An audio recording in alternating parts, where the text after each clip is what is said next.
Assalamualaikum warahmatullahi wabarakatuh. Selamat datang kembali di channel Drama Politik. Semoga kalian semua sehat dan selalu dalam keadaan baik. Jangan lupa like, komen, dan subscribe. Langit di atas Kompleks Senayan berubah menjadi kelabu pekat, seolah mencerminkan tensi politik yang memuncak hingga ke titik didih. Di dalam ruang rapat paripurna yang biasanya tenang, suasana justru mencekam seperti berada di ambang perang saudara. Purbaya berdiri dengan angkuh di tengah podium, memegang dokumen bukti korupsi yang katanya bernilai puluhan miliar rupiah. Di seberangnya, Puan Maharani menatap tajam dengan mata yang berkaca-kaca, namun ada amarah yang tertahan di balik senyum tipis yang dipaksakan. Prabowo duduk di kursi utama dengan posisi tegak, tangannya terkepal di atas meja kayu jati yang kokoh, mengamati setiap gerak-gerik lawan politiknya. Suara dentuman dari bagian atap gedung yang mulai retak terdengar samar, sebuah ironi yang nyata dari narasi korupsi pembangunan yang sedang diperdebatkan. Megawati, yang memantau dari ruang tertutup, menatap layar monitor dengan tatapan dingin, tangannya mencengkeram erat sandaran kursi hingga buku jarinya memutih. Ia tahu bahwa satu kesalahan langka akan menghancurkan warisan politik yang ia bangun selama puluhan tahun. Anda pikir air mata itu bisa menutupi tumpukan uang haram yang mengalir ke kantong kalian? Teriak Purbaya, suaranya menggema memecah kesunyian yang mencekam di ruangan tersebut. Ia membanting dokumen tersebut ke atas meja, membuat para anggota dewan lain yang hadir terlonjak kaget. Puan tetap tenang, meski napasnya sedikit memburu, ia maju selangkah ke depan, menantang Purbaya dengan tatapan yang seolah siap membakar siapapun yang berani melawannya. Purbaya, jangan pernah merasa diri Anda adalah hakim di gedung ini. Sahut Puan dengan nada dingin yang menusuk tulang. Ia tidak berteriak, namun suaranya memiliki kekuatan untuk membungkam seisi ruangan yang tadinya riuh rendah oleh bisikan ketakutan. Narasi yang Anda bangun hanyalah sampah untuk memuaskan nafsu kekuasaan Anda, tanpa memikirkan stabilitas bangsa yang sedang kita jaga dengan susah payah. Prabowo akhirnya berdiri, tubuhnya yang tegap mendominasi suasana. Bayangannya seolah menelan Puan dan Purbaya dalam satu bingkai. Ia tidak menatap Puan, melainkan menatap ke arah kamera siaran langsung, menyampaikan pesan yang ditujukan kepada seluruh rakyat yang menyaksikan tragedi ini. Cukup, keadilan tidak butuh drama, keadilan hanya butuh keberanian untuk memotong tangan-tangan kotor yang telah merampas hak rakyat. Suara gemuruh tiba-tiba datang dari lantai atas gedung yang mulai ambrol. Debu semen berhamburan turun dari plafon, menutupi lantai marmer yang mewah. Anggota dewan berhamburan menyelamatkan diri, namun keempat tokoh sentral itu tetap pada posisinya, terpaku dalam ketegangan yang tidak bisa lagi dipisahkan oleh apapun. Megawati di balik layar hanya bisa memejamkan mata sejenak, menyadari bahwa apa yang terjadi saat ini adalah awal dari kehancuran yang tak terelakkan. Dengar itu, bisik Purbaya sambil tertawa getir, menunjuk ke arah puing-puing yang berjatuhan. Itu bukan sekadar beton yang runtuh, itu adalah suara dari kejujuran yang menuntut balas atas apa yang kalian curi selama ini. Puan mengertakkan gigi, merasa terpojok oleh situasi yang mulai tak terkendali di luar skenario politik yang ia susun dengan begitu rapi. Di tengah puing-puing dan suasana yang semakin kacau, Prabowo menatap tajam ke arah pintu masuk, menunggu bala bantuan yang ia perintahkan masuk untuk mengamankan lokasi. Pertarungan antara mereka berempat bukan lagi soal debat kusir di ruang parlemen, melainkan pertarungan eksistensi antara dua kekuatan besar yang siap saling menghancurkan. Malam semakin larut, namun api perseteruan ini baru saja mulai membakar sisa-sisa kewibawaan gedung yang seharusnya menjadi rumah rakyat. Kekacauan di dalam ruang rapat utama memicu reaksi berantai di luar gedung, di mana massa yang telah berkumpul sejak pagi mulai merangsek masuk melalui gerbang utama. Sirene polisi meraung-raung di kejauhan, mencoba membelah kerumunan orang yang menuntut pertanggungjawaban atas runtuhnya struktur bangunan yang digambarkan dalam 53.463.jpg. Purbaya, dengan insting tajam seorang penggerak massa, memanfaatkan momentum ini untuk semakin menyudutkan posisi Puan yang tampak mulai kehilangan kendali atas jalannya sidang. Puan Maharani, yang kini berdiri di tengah kepulan debu sisa reruntuhan, mencoba memanggil staf keamanannya melalui radio komunikasi, namun yang terdengar hanyalah suara statis yang menyayat telinga. Ia merasa terisolasi, terjebak di tengah pusaran badai politik yang ia rancang sendiri untuk mempertahankan status quo. Di sisi lain, Megawati melalui sambungan telepon rahasia memberikan instruksi keras agar Puan tetap teguh, namun suaranya kali ini terdengar bergetar, sebuah tanda bahwa benteng pertahanan mereka mulai retak. Prabowo tetap tidak bergeming, matanya yang tajam seolah merekam setiap wajah anggota dewan yang ketakutan dan bersembunyi di balik kursi-kursi parlemen. Ia menarik napas dalam, membiarkan suasana tegang menyelimuti ruangan, sementara tangannya perlahan meraih mikrofon yang masih berfungsi di tengah meja podium. Inilah saatnya kebenaran tidak lagi disembunyikan di balik retorika kosong, tegasnya, suaranya yang berat memantul di dinding ruangan yang kini tampak semakin usang dan memprihatinkan. Purbaya menimpali dengan sinis, menunjuk ke arah Puan dengan jari telunjuk yang gemetar karena amarah yang memuncak. Lihatlah dirimu, Ketua, Anda yang selalu berteriak tentang undang-undang, kini justru menjadi saksi bisu ambrolnya integritas gedung ini. Ia kemudian bergerak mendekati Puan, seolah ingin memastikan bahwa tidak ada lagi ruang untuk berkilah atau melarikan diri dari realitas yang pahit ini. Puan mencoba membalas dengan tatapan tajam, namun sorot matanya kini menunjukkan goresan ketakutan yang nyata, persis seperti narasi yang beredar luas di media massa tentang Ketua DPR ketakutan. Ia menyadari bahwa setiap detik yang berlalu, dukungan publik yang ia miliki semakin tergerus oleh bukti-bukti nyata kegagalan tata kelola yang disampaikan oleh lawan-lawannya. Ia merasa terjepit di antara tuntutan rakyat di luar sana dan tekanan dari internal kelompoknya sendiri. Megawati, yang masih memantau dari jauh, akhirnya memutuskan untuk mengambil langkah berisiko dengan memerintahkan loyalisnya untuk melakukan infiltrasi ke dalam ruang rapat melalui jalur darurat.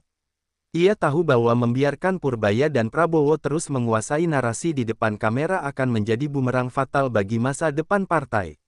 Baginya, ini bukan lagi soal debat kebijakan, melainkan soal kelangsungan hidup di tengah badai korupsi yang melanda institusi tersebut. Di tengah kebuntuan itu, atap gedung kembali berderit hebat, seakan menolak menahan beban berat dari ketegangan yang ada di bawahnya. Debu beterbangan lebih tebal, menciptakan kabut yang membatasi penglihatan, menambah nuansa dramatis pada pertarungan kata-kata yang tak kunjung usai. Prabowo menatap ke arah plafon yang retak sejenak, lalu kembali fokus pada Puan, seolah menantang takdir untuk memutuskan siapa yang akan bertahan dan siapa yang akan jatuh bersama runtuhnya gedung ini. Situasi mencapai titik kritis ketika suara teriakan massa di luar semakin mendekat ke pintu ruang rapat, menandakan bahwa perlindungan fisik tidak lagi cukup untuk meredam kemarahan publik. Purbaya melangkah maju, memimpin konfrontasi langsung, sementara Prabowo memberikan dukungan moral. Dengan berdiri tegak di belakangnya, membentuk front persatuan yang siap meruntuhkan kekuasaan yang dianggap zalim oleh rakyat. Di tengah deru suara massa yang semakin menggelegar di balik dinding gedung, Purbaya bergerak cepat menyambar sebuah brankas kecil yang tersembunyi di balik panel kayu dinding ruangan. Dengan tangan yang penuh tekad, ia membukanya secara paksa di depan semua orang yang masih tersisa di ruang sidang. Isinya bukan uang, melainkan tumpukan dokumen rahasia yang merinci alokasi fiktif untuk pemeliharaan gedung DPR yang ambrol tersebut. Purbaya mengangkat dokumen itu tinggi-tinggi, menjadikannya bukti telak yang tak terbantahkan. Puan Maharani terkesiap, wajahnya yang tadi pucat kini berubah menjadi merah padam karena murka yang tak bisa lagi ia bendung. Ia menyadari bahwa rahasia terbesar kelompoknya telah terekspos tepat saat kamera media masih terus menyorot, menyebarkan aib tersebut ke seluruh pelosok negeri. Di seberang meja, Prabowo menatap dokumen-dokumen itu dengan tatapan dingin, seolah ia sudah lama mengetahui keberadaan bukti tersebut dan kini hanya menunggu waktu yang tepat untuk menghancurkan musuhnya. Ini adalah bukti dari keserakahan kalian. Seru Purbaya, suaranya kini terdengar lebih berwibawa di tengah kesunyian yang mencekam. Ia membacakan deretan angka dan nama-nama perusahaan fiktif yang terlibat dalam proyek pembangunan gedung tersebut, sebagaimana tersirat dalam kegelisahan yang digambarkan pada 53.463.jpg. Puan berusaha merebut dokumen itu, namun langkahnya terhenti oleh tatapan tajam Prabowo yang secara fisik memblokir jalan sang ketua DPR. Megawati, yang masih terhubung melalui sambungan audio rahasia, kini terdiam seribu bahasa. Ia menyadari bahwa narasi tentang "jangan zalimi para koruptor" yang selama ini menjadi tameng mereka telah runtuh seketika di hadapan bukti-bukti fisik yang gamblang. Kekuasaan yang selama ini ia genggam dengan erat kini terasa seperti pasir yang terlepas dari sela-sela jari, tak mampu lagi menahan gelombang kebenaran yang dibawa oleh Purbaya dan Prabowo. Situasi di dalam ruangan menjadi semakin tidak menentu ketika beberapa anggota dewan lainnya mulai tampak panik, berusaha melarikan diri melalui pintu belakang. Prabowo dengan sigap memberi isyarat kepada pihak pengamanan yang ia bawa untuk menutup semua akses keluar, memastikan tidak ada satupun orang yang terlibat dalam skandal ini bisa meloloskan diri sebelum semuanya terungkap. Gedung yang seharusnya menjadi simbol martabat bangsa kini berubah menjadi ruang interogasi raksasa yang menakutkan. Puan mencoba mengambil napas dalam-dalam, berusaha mengumpulkan kembali sisa-sisa wibawanya sebagai pemimpin. Purbaya, tindakan Anda ini adalah pengkhianatan terhadap institusi, ucap Puan dengan suara yang mulai serak. Namun, argumennya terdengar lemah, bahkan bagi dirinya sendiri, saat ia melihat para staf dewan yang lain mulai saling tuding dan menyalahkan satu sama lain di sudut ruangan. Prabowo mendekati Puan, wajahnya hanya beberapa senti dari sang ketua DPR, matanya memancarkan peringatan keras. Institusi tidak pernah mengkhianati rakyat, Puan. Yang mengkhianati adalah orang-orang di dalamnya yang memakan uang dari rumah ibadah dan pembangunan yang ambrol ini, ujar Prabowo dengan nada berat yang menggetarkan isi ruangan. Kata-katanya seolah menjadi palu hakim yang menjatuhkan vonis bagi siapapun yang telah menyalahgunakan kepercayaan publik. Keheningan kembali menyelimuti ruang sidang, hanya diselingi oleh suara reruntuhan gedung yang sesekali jatuh menimpa lantai. Di balik bayang-bayang pilar gedung yang mulai retak, konfrontasi antara masa lalu yang korup dan tuntutan akan masa depan yang bersih mencapai titik klimaksnya. Semua mata kini tertuju pada Megawati yang berada di seberang telepon. Menunggu apakah ia akan melepaskan pengaruhnya atau justru semakin terjebak dalam kehancuran yang ia buat sendiri. Koneksi telepon rahasia yang menghubungkan Megawati ke dalam ruang sidang tiba-tiba terputus dengan suara desis statis yang panjang, memutus satu-satunya garis pertahanan Puan Maharani. Di saat yang sama, Purbaya melangkah mendekati meja ketua DPR, ia tidak lagi peduli pada protokol atau tata krama yang selama ini membatasi geraknya. Dengan sorot mata yang menyala penuh amarah, ia membentangkan bukti-bukti lain yang ia temukan di balik meja, mengungkap aliran dana gelap yang ternyata mengalir ke berbagai kantong pribadi, termasuk dana yang seharusnya diperuntukkan bagi renovasi rumah ibadah. Puan mundur perlahan hingga punggungnya membentur kursi kehormatan, matanya yang berkaca-kaca kini menatap sekeliling dengan perasaan terperangkap yang luar biasa. Ia menyadari bahwa orang-orang yang selama ini ia lindungi mulai saling berbisik, ada yang mencoba menghapus data di komputer, ada pula yang berusaha melarikan diri melalui celah-celah reruntuhan gedung. Kepercayaan yang selama ini ia bangun di atas loyalitas partai kini runtuh, digantikan oleh kepanikan massal yang nyata saat melihat Prabowo semakin mendekat dengan langkah yang mantap dan tak terelakkan. Prabowo, yang sedari tadi mengamati situasi, akhirnya mengambil alih kendali dengan menepuk meja dengan keras, suaranya menggelegar memerintahkan semua orang untuk tetap diam di tempat. Ia tidak lagi bertindak sebagai lawan debat, melainkan sebagai sosok otoritas yang menghentikan kekacauan sebelum gedung itu benar-benar rata dengan tanah. Tidak ada jalan keluar bagi mereka yang telah mengkhianati amanat rakyat, tegasnya, menunjuk langsung ke arah gerbang ruangan yang kini dijaga oleh pihak keamanan yang ia percayai. Suasana di dalam ruangan semakin dramatis saat salah satu anggota dewan yang ketakutan mencoba memohon ampun kepada Purbaya, mengakui keterlibatan mereka dalam konspirasi besar tersebut. Hal ini membuat Puan kehilangan kendali sepenuhnya, ia terduduk lemas di kursinya, menyadari bahwa Tameng, ketua DPR ketakutan, kini bukan sekadar narasi media, melainkan kenyataan yang menelanjanginya di hadapan publik. Kehancuran moral yang digambarkan dalam 53.463.jpg seolah menjadi nyata, memuncak pada momen di mana integritas yang tersisa terkubur bersama puing-puing bangunan. Megawati, yang kini terisolasi di markasnya, mulai menyadari bahwa ia telah kehilangan kendali atas aset-aset politik utamanya. Ia mencoba mengirim pesan melalui kanal komunikasi lain, namun semua sinyal telah diblokir oleh pihak Prabowo, menciptakan kubah isolasi yang sempurna di sekitar gedung DPR. Kegelapan mulai menyelimuti ruangan seiring dengan padamnya lampu-lampu gantung akibat konsleting listrik dari reruntuhan, menyisakan cahaya dari lampu sorot kamera wartawan yang masih setia merekam setiap detik kejatuhan tersebut. Purbaya tidak membiarkan momen ini berlalu, ia segera mengambil alih mikrofon utama dan mulai menyiarkan bukti-bukti korupsi secara langsung ke seluruh kanal informasi. Ia menjelaskan bagaimana gedung DPR yang baru dibangun dengan biaya 77 miliar rupiah bisa ambrol dengan begitu mudah karena material yang digunakan jauh di bawah standar demi keuntungan pribadi.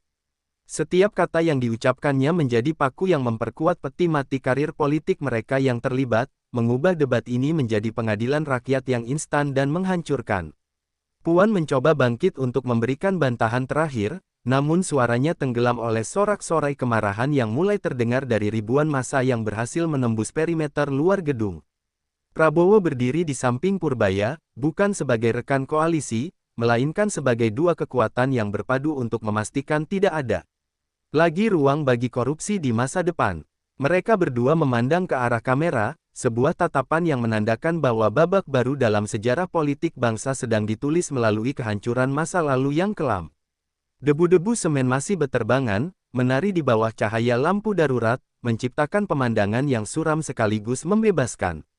Puan Maharani kini hanya bisa menunduk, tidak mampu lagi melawan arus kebenaran yang terus dibongkar oleh lawan-lawannya.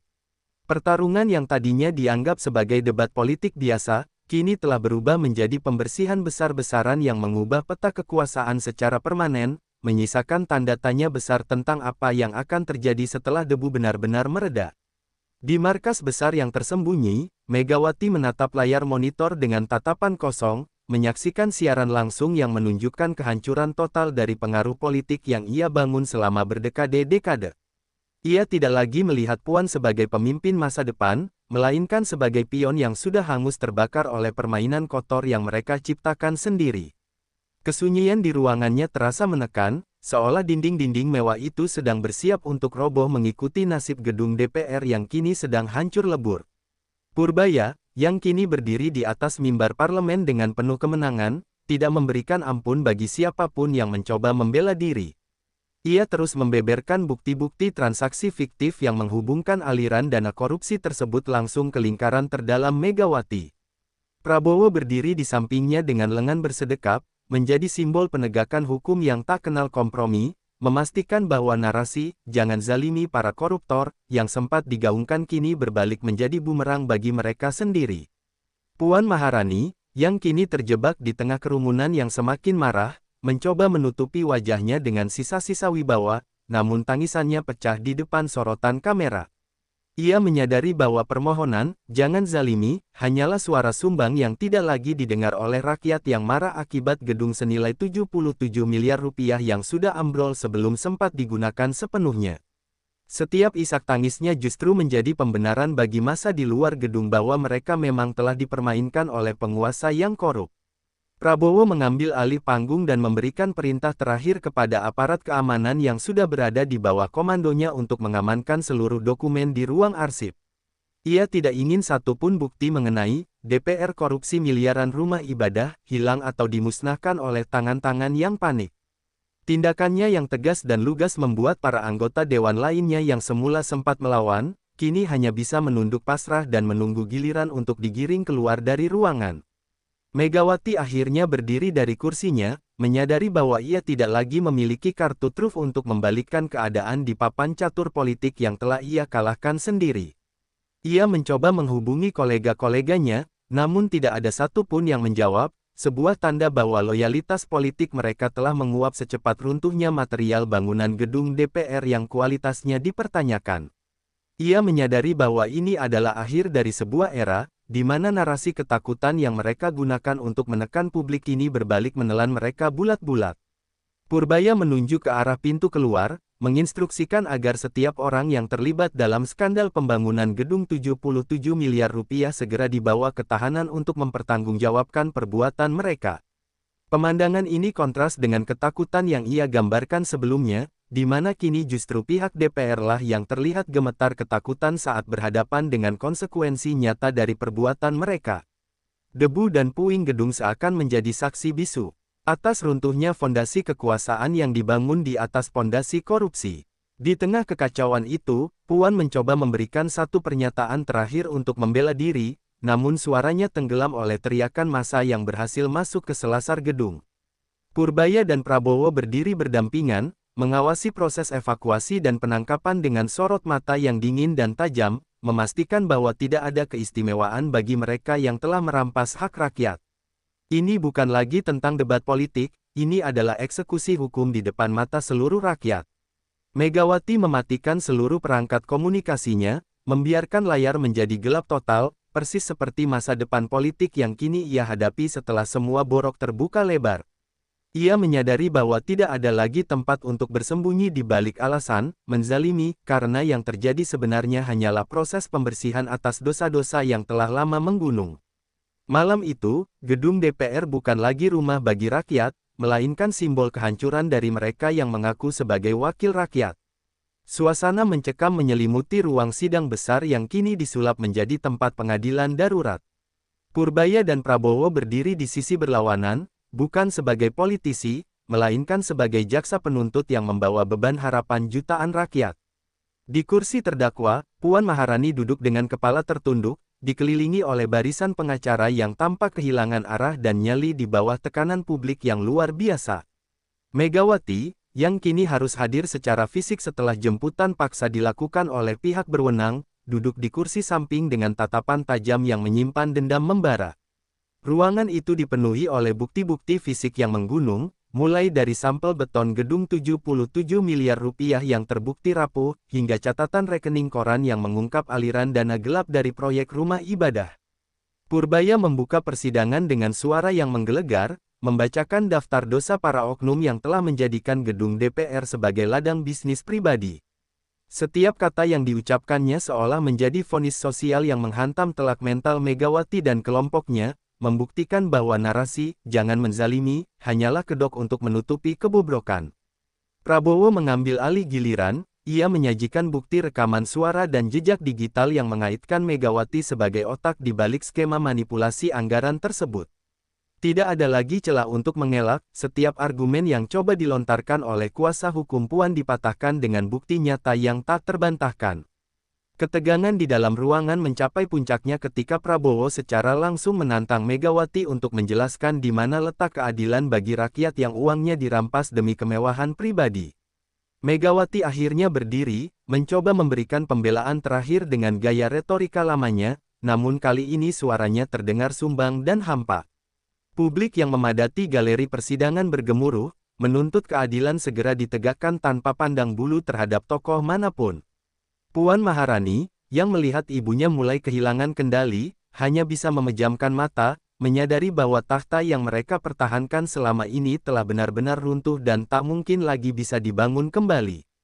Hakim ad hoc yang ditunjuk secara darurat mulai membacakan putusan sela, mengesahkan seluruh bukti yang dibawa oleh Purbaya dan Prabowo sebagai sah secara hukum. Keputusan ini disambut dengan sorak-sorai yang memekakkan telinga dari massa di luar gedung, yang menandakan bahwa rakyat telah memberikan vonis mereka jauh sebelum hakim mengetuk palu. Gedung DPR yang pernah menjadi simbol kekuasaan kini berbalik menjadi penjara bagi para penghuninya yang korup. Purbaya menoleh ke arah kamera, memberikan pernyataan penutup yang menegaskan bahwa tidak ada lagi tempat bagi mereka yang menjadikan rumah ibadah dan uang negara sebagai mainan. Prabowo berdiri tegak di sampingnya, menjadi sosok penjamin bahwa proses hukum ini akan berjalan sampai ke akar-akarnya. Mereka berdua telah berhasil mengubah narasi ketakutan yang digambarkan dalam 53.463.jpg menjadi sebuah aksi nyata pembersihan korupsi besar-besaran yang mengguncang fondasi negara. Ketegangan di dalam ruang sidang perlahan berubah menjadi suasana kemenangan bagi rakyat kecil yang selama ini tertindas. Megawati dan Puan kini hanya bisa duduk terdiam, menyadari bahwa setiap detik yang berlalu adalah bagian dari akhir sejarah politik mereka yang memalukan. Sisa-sisa wibawa yang mereka miliki kini luntur tertutup debu kegagalan, sementara Purbaya dan Prabowo mulai menyusun rencana untuk membangun kembali kepercayaan publik yang telah hancur. Lampu-lampu sorot di ruang persidangan menyorot tajam ke arah wajah-wajah para terdakwa, menangkap setiap guratan ketakutan dan penyesalan yang tidak lagi bisa disembunyikan. Babak ini menjadi penanda bahwa era korupsi sistemik telah mencapai titik akhirnya, ditutup oleh sebuah pengadilan yang dipimpin langsung oleh rakyat melalui tangan mereka yang berani melawan. Gedung yang dulu megah kini berdiri sebagai saksi bisu atas kejatuhan sebuah dinasti yang dibangun di atas pondasi pasir ketidakjujuran. Debu-debu yang menyelimuti gedung DPR akhirnya mulai mengendap, seiring dengan dibawanya Megawati dan Puan Maharani keluar dari ruang sidang oleh pihak otoritas, mengakhiri era kekuasaan yang telah lama mencengkeram. Purbaya dan Prabowo berdiri di balkon gedung yang sebagian atapnya masih tersisa, menatap ke arah ribuan rakyat yang berkumpul di lapangan. Tidak ada lagi ketakutan di wajah mereka, yang ada hanyalah gurat kelegaan setelah badai korupsi yang memporak-porandakan integritas negara akhirnya mereda. Proses hukum yang berjalan sangat cepat dan transparan telah mengembalikan martabat institusi yang sempat terpuruk akibat skandal pembangunan gedung 77 miliar rupiah dan penyelewengan dana rumah ibadah. Purbaya, dengan seragam yang kini dipenuhi debu namun tampak tegak, memberikan penghormatan terakhir kepada rakyat yang telah menjadi saksi sejarah hari itu. Sementara itu, Prabowo menatap cakrawala, merenungkan tanggung jawab besar yang kini terpikul di pundak mereka untuk memperbaiki sisa-sisa reruntuhan masa lalu. Puing-puing gedung yang ambrol tersebut, yang sempat diabadikan dalam 53.463.jpg sebagai simbol kehancuran moral, kini mulai dibersihkan oleh tim teknis sebagai langkah awal rekonstruksi. Setiap pecahan beton yang diangkut menjadi simbol simbolis bahwa segala bentuk korupsi sedang disapu bersih dari akar-akarnya. Rakyat yang tadinya marah kini perlahan mulai membubarkan diri dengan tertib, membawa keyakinan baru bahwa keadilan, meski harus melewati proses yang menyakitkan, akhirnya tetap bisa ditegakkan. Megawati dan Puan kini menghabiskan hari-hari mereka di balik jeruji besi, tempat yang jauh dari kemewahan dan pengaruh yang dulu mereka nikmati dengan menyalahgunakan jabatan. Keduanya kini hanya bisa merenung di tengah kesunyian, menyadari bahwa setiap tindakan zalim yang mereka lakukan demi mempertahankan status quo telah berbalik menghancurkan diri mereka sendiri. Tidak ada lagi media yang menyorot tangisan mereka, karena dunia telah berpaling ke arah pemulihan bangsa yang lebih besar. Prabowo dan Purbaya memulai inisiatif nasional untuk melakukan audit menyeluruh terhadap setiap proyek pembangunan di seluruh penjuru negeri, memastikan tidak ada lagi gedung-gedung korupsi yang dibangun dengan uang rakyat namun ambrol karena keserakahan. Mereka sadar bahwa kemenangan ini hanyalah langkah pertama dari perjalanan panjang untuk membangun sistem yang bersih, transparan, dan berpihak kepada kepentingan rakyat kecil, bukan kepentingan segelintir elit politik. Di sore hari yang tenang, sinar matahari menembus celah-celah gedung DPR yang kini tampak lebih terbuka, memberikan kesan bahwa kejujuran telah kembali masuk ke dalam ruang-ruang rapat tersebut. Purbaya dan Prabowo duduk berdua di meja rapat yang kini bersih dari dokumen-dokumen haram, menyusun fondasi kebijakan baru yang berlandaskan pada integritas dan pengabdian. Mereka tahu bahwa kepercayaan rakyat adalah amanah yang paling mahal harganya dan harus dijaga dengan pengorbanan yang nyata. Narasi, DPR korupsi miliaran rumah ibadah, yang pernah menjadi berita utama yang mengguncang negeri kini telah berganti menjadi lembaran sejarah kelam yang tidak boleh terulang kembali. Gedung DPR yang pernah menjadi simbol ketakutan, perlahan namun pasti, mulai direnovasi kembali menjadi simbol harapan dan kejujuran bagi seluruh rakyat. Debat yang sempat memanas kini telah mendingin, memberikan ruang bagi proses pembangunan bangsa yang sesungguhnya di atas landasan hukum yang tegak lurus. Cerita tentang Purbaya dan Prabowo yang berhasil menghentikan praktik korupsi ini menjadi legenda baru, sebuah pengingat bagi siapapun yang memegang kekuasaan bahwa mata rakyat selalu mengawasi. Fajar baru telah menyingsing di Senayan, membawa janji akan masa depan yang lebih baik, di mana keadilan tidak lagi bisa dibeli dan rumah ibadah serta hak-hak rakyat akan selalu terlindungi. Kehidupan terus berjalan, namun sejarah telah mencatat bahwa pada hari itu, integritas berhasil menang melawan segala bentuk keserakahan.